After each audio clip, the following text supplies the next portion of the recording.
Hey fellow comrades, how you guys been doing? It's boys in here and welcome back to our newest Pokemon X and Y Wi-Fi battle. Today, ladies and gentlemen, we got ourselves a match against Emil. And this match took place on Twitter not too long ago. He's got so much threats. Like, this is a new tier, but look at his team. He's got Sawk, he's got Dragalge, he's got Rotom-F, he's got also Zangoose and Sigilyph, which is Sigilyph, it's in own tier, man. This thing is a threat. And then we got Frillish, which is definitely something I'm not too used to facing, but basically experiencing other people's plays, watching them play against one, I am quite surprised by its bulk with Evilite. So with that being said, let's go right into it. Rotom against Rotom, I'm slower because I'm running a spec set, and in this case it's going to be useful because not only would that allow me to take a move, unfortunately get a crit with that, I can at least see what kind of switch it will do and appropriately switch into something that can handle it. By switching out to Rotom now, basically he is probably expecting like Earthquake or Rock Climb. That's why I do go for the Toxic against the incoming Frillish, and I do manage to poison it. I know Frillish doesn't run any aromatherapy moves, any cleric move in general outside of Recover, so I'm pretty sure I can handle this, afterwards, after being poisoned, crippling its defensive capabilities to a certain extent. And in general, if he's running double status, I will just switch out to my Meganium and kind of try to go forth with this one. Now basically this was a problematic move on my behalf. I should have think about it, because not only does Meganium kind of bait in the Sigilyph setup as well as Rotom, it also kind of makes my double switches a little bit crippled, because Rotom is Scarf and it outspeeds most of the things that handle Sigilyph, and I just don't want to risk too much, as well as Jynx doesn't one-shot Rotom and I wouldn't want to take any damage in advance. So basically this is a huge threat towards my team. It also activates its burn, which also makes him immune to the likes of sleep, but my team doesn't have any of those.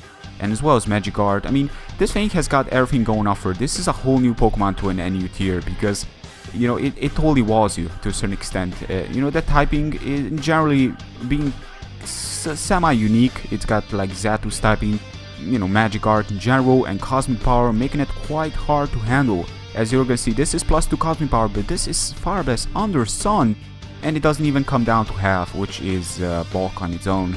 So he's gonna go for the Store Power. Of course, Store Power boosting up in power. The more bulk he's got, the more stats increase he gain, the more powerful the move is gonna become, and dishing out more and more damage towards me. So I just go for the Fire Blast. I need to cripple this. My plan right now is to scratch this Pokemon before I switch out to Jynx. For all you guys that don't know, Jynx still packs Frost Breath, and it rivals on the same power as Ice Beam, but in cases like this, it's much stronger than Ice Beam because it always guarantees me a crit, while Ice Beam cannot always guarantee me a crit, while it works as other moves work. Frost Breath in this case is gonna be the superior option, so I'm liking the idea that I'm running Frost Breath on my Jynx over Ice Beam. So he's gonna go for the Store Power, unfortunately, because of the one more Cosmic Power, he's gonna take me out. Now luckily that was my last Fire Blast, so if he decided to roost a little bit more, that would be kind of horrible, because he would have not been scratched before switching out to Jynx, as I go for the Frost Breath and I managed to take him out. That was one of the biggest threats down to the ground very early in the game, but unfortunately I also lost Typhlosion. I'm basically looking at this team, I didn't really lose much, because Dragalge walls it completely, Rotom outspeeds it, Zangoose quick attack, it wouldn't really been all that useful, and it also has Frillish to make it even that much harder. But anyways, I switch out to Meganium. To be at that far, he one-shot clean takes me out, which guarantees me this is a Choice Banded Sawk, very famous in the NU tier. I'm just gonna switch out to Rotom as he close combats again. Now this is basically an operation by him, and I was actually quite close switching the moves towards switching into something else, expecting him to switch out. But then I was like, Dragalge may as well take some damage by the Shadow Ball. I know I would have never take him out in 2 shots, but I would at least damage it a little bit to where it's a little bit more easily to manage. But as you can see, that was not the case. Dragalge, coming in as I switch in to Relicanth. Basically, Relicanth does have the weakness policy, but at the same time, I didn't really rock polish because he still has that Rotom, and with Scarf he will probably even outspeed me afterwards. So I just decided to go for the Waterfall because I can outspeed Dragalge, and he switches out to Sawk to sack it, basically because my team sort of outspeeds it afterwards outside of this Relicanth. So Rotom comes in afterwards, he's gonna go for the Volt Switch, take me out, but it's fine because now I can switch out to something that is gonna threaten his next incoming switch. So his incoming switch is gonna be his Zangoose, Yeah, Zangoose is a problem, it most definitely is, but I know Tauros can take at least one quick attack from it. All I have to do is not allow the Zangoose to get a sword dance up, and he does expect me to over-predict here, probably to switch out to Frillish yet again like he did that before, but I was like, you know what, I'm not gonna go for Earthquake. I know Frillish is immune to my Rock Climb, but I just want to play it safe in case Zangoose does make sort of a setup to a certain extent. Plus, I don't really appreciate taking close combat if I didn't manage to fail taking him out with Earthquake, which would probably be the case. So Rotom comes in afterwards, as he does also go for the Poison if I'm not mistaken. And this Feint is gonna come in as I'm gonna go for the Shadow Ball. After Zangoose being taken down, his only immunity to Ghost types has already been taken down. And that means that Rotom can pretty much dish out some damage towards his team.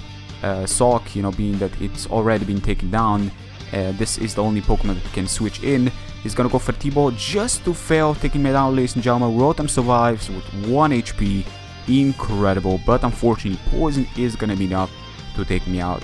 Shadow Ball actually did surprising amount. I'm a timid nature, I'm not even modest, and that, you know, Rotom of those sorts, those forms are quite bulky, so doing 75, it's definitely, you know, a leak on its own, doing neutral and so forth. So switch out to Jynx. I'm Scarf, I can outspeed it.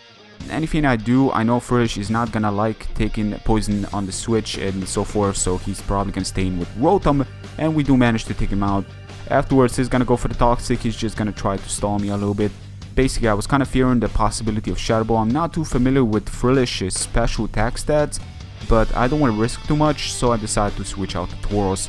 And if anything, may as well stall and play it safe, basically, because, you know, it also runs Cursed Body, and I wasn't too familiar with the Cursed Body mechanics. I was thinking, well, it makes sense. Part of me kind of understands the logic behind why it does disable Earthquake. It doesn't have to be a physical touching move, you know, something that physically touch you with its body. It can be anything, and it's like a disable. It's like auto disable, so it kind of makes sense when you think about it. And this Tauros, by the way, why am I running Toxic on it is because this Tauros is meant to go higher tiers. You know, things like Slowbro and even higher tiers like Ferrothorn do not appreciate taking Fire Blast with Life Orb, and Sunny Day support with Typhlosion. Also, you know, just generally speaking, bulky water types do not appreciate taking Poison. And, you know, basically Poison type Pokemon that do appreciate taking Poison do not appreciate taking Earthquake. And it kind of covers it a little bit, as well as Steel types and so forth. So it's a good Pokemon, you know. Generally Tauros does have that coverage that can go a long way. And I always thought that Tauros running Toxic, while being quite strange, it does have its purposes behind it. So I decided to put it over. And as you can see, some stalling in this case gotta be quite useful, because Shadow Ball doesn't do all that much. And in this thing with the run Shadow Ball, which again, like I said, I'm not too familiar with its special attack. Maybe it's really poor and there's no gain from running Shadow Ball. I still feel like, you know, it could have threatened the Jynx one-on-one. But Poison is gonna take it out, and that was the game. So late game it was sort of stally, but that middle game, that 75% into the match, was definitely, you know, every turn count, and all the turns I had to do, all the sacking I had to do, were the sacking that I didn't need. Meganium and Typhlosion weren't the Pokemon that I really needed to win this. Typhlosion wasn't even Scarf to begin with, so Sunny Day, Solar Beam, Will-O-Wisp, it's kind of weird, but, you know, that's how I like to play sometimes, just running weird sets, basically taking people off guard, and that's how it worked out in this match. Anyways, great game, Emil. I had a blast. Hope you guys enjoyed this match as much as I did. And if you did enjoy, be sure to give a like. Thank you very much, guys, for your continued support. And until next time, take care. Peace.